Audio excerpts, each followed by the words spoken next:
Go ahead and sign in. You need a pen?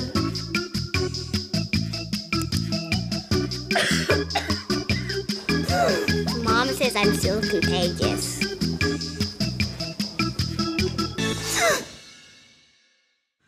Skip the chaos and the germs. Log in to waitfromhome.com. See wait times at over 15 UMC clinics. And when it's time to come in, we'll call or text. Skip the wait. Waitfromhome.com.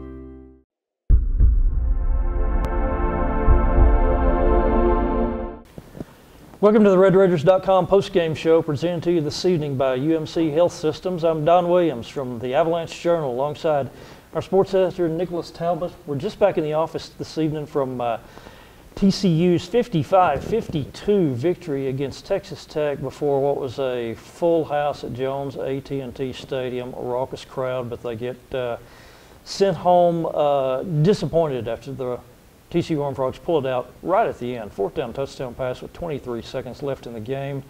It left folks just limp. What did you take from it, Nick? Well, the main thing you got to take for is this: Texas Tech's just not quite there yet. You know, Kingsbury after the game said the team didn't execute well. While it looked a lot better on the field, you go to the stat sheet and it looks like they got beat pretty badly. So I think the main thing you take is Texas Tech's not quite ready to take that leap. It looks like they're just about there. They beat Arkansas last week, but they weren't able to get over the hump on one of the top teams in the nation. They gave up 750 yards of offense to Texas Christian. That's still a lot of yards. That tells you they still have a long way to go and turn this thing around from the 4-8 season. After the game, Pete Robertson talked a little bit about how no matter what they say, no matter how much they tell us, that last season is still in the back of their mind, and they're trying to move past that. And I think if they would have won that tonight, I think they could have really made that move. But now I still think they're trying to find that next step for this program. You know, if they go 6-6 or, you know, make a bowl game this year, that'd be a step ahead. But I don't think it's still where this team wants to be. Obviously, you know, if you want to take down the game from a stat perspective, the defense has to get a lot better. I thought the run defense looked a lot better, but then Josh Dawson goes off for 18 catches for 276 or 267 yards, which is, you know, you got to cover someone to be able to win a game. Yeah. And that's the main thing I take away from it, Don. Yeah, I mean, and there's so many different ways to view this, and I agree with you that Texas Tech's not quite there yet. With that said, though, I think they're farther along than I expected them to be because, I mean, if you just compare scores from last year to this year, last year they were 3 touchdowns worse than Arkansas. This year they beat Arkansas on the road by 11, and now this year they are, what, 52, more than 50 points better against TCU than they were last year. Quite frankly, if you'd asked me 2 weeks ago, I would not have thought they had made that much of a game over the last 12 months. So I think it is. We have seen some promising signs these last couple of weeks. Also, you mentioned, I mean, gosh, somebody's got to cover Josh Dodson. Cliff Kingsbury said after the game he's going to be an NFL receiver.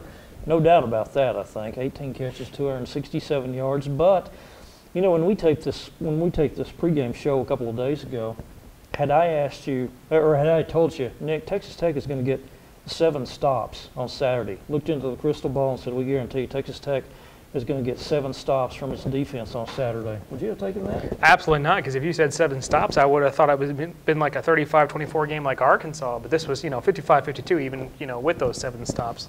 So no, I wouldn't have taken that at all.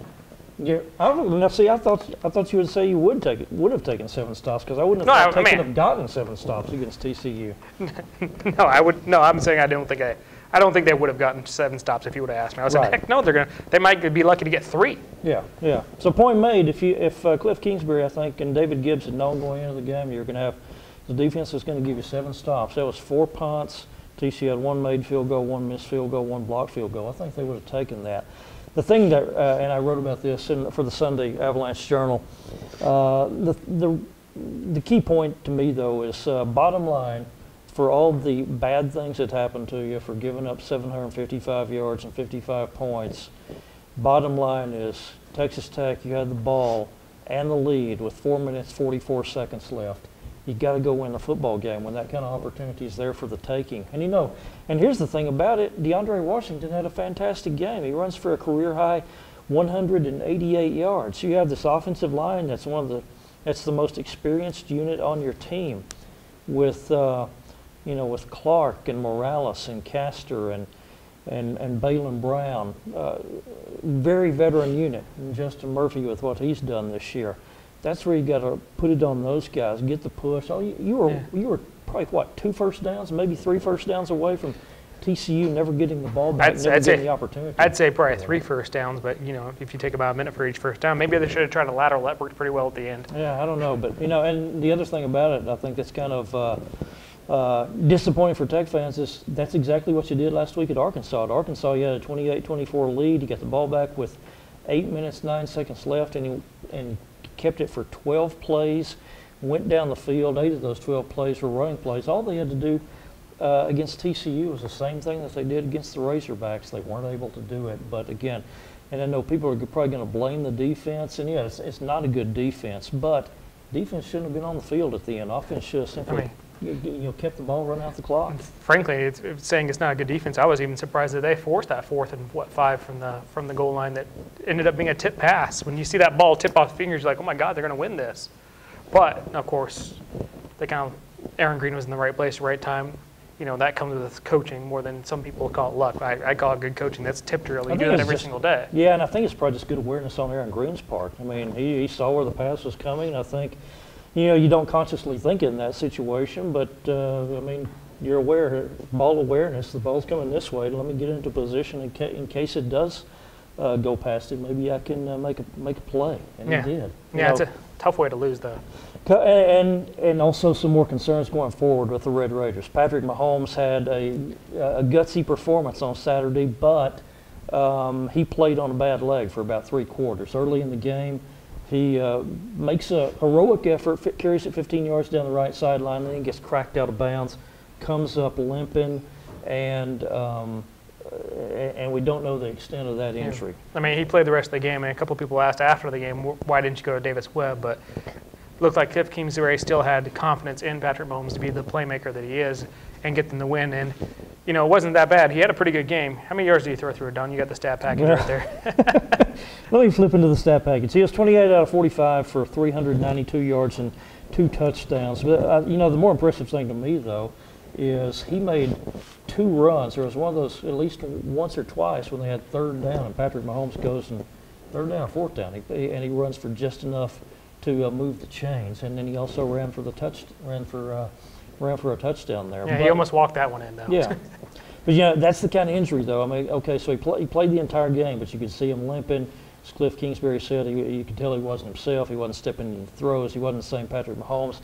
That's and that's kind of a difficult thing, because when you're talking a leg injury, if it's of any severity at all, you're not going to get much of a chance to heal. I mean, if you're the quarterback, you're the guy. You're going to be out there every day getting preparation. So that's a concern. It's also a concern. Texas Tech loses Ian Sadler today. Hurt his left knee, so I'm clutching the knee in pain after he took a hit. He did not return the rest of the game. Yeah, that's a key receiver for this offense. Yeah, and I believe Cliff referred to both Mahomes and Sadler's as lower body extremity injuries. Yeah, based on the for those interested. Yeah. Based on the mere fact, though, that Patrick Mahomes stayed out there, played the entire game. Ian Sadler did not go back out to play. I'm going to assume here that Ian Sadler's is probably the worst. And he goes out and you replace him with a true freshman in Jonathan Giles. The coaches have been very impressed with Jonathan Giles. Have said great things about him for a month now, but still, that's you're taking a step back if you're going from Sadler to putting a true freshman out there. So you take a couple of hits on top of this loss, and then another tough one next Saturday against Baylor. Yeah, that Baylor game is going to be awful tough. Obviously, it was a really close game last year. Back in Arlington again. Yeah. Anyhow, that's going to wrap it up for us this evening here on the RedRaiders.com post-game show, brought to you by UMC Health Systems. Check out all our coverage online at RedRaiders.com and LubbockOnline.com. Pick up the Avalanche-Journal as well, and we have complete game coverage that we've already wrapped up. Hope you read it all, and then we will follow us each day as we get you ready for Texas Tech and Baylor coming up on Saturday, 2:30 p.m. kickoff at Jerry's house in Arlington. For AJ Sports Editor Nicholas Talbot, I'm Don Williams from the Avalanche-Journal. Everyone, take care. We'll see you next time.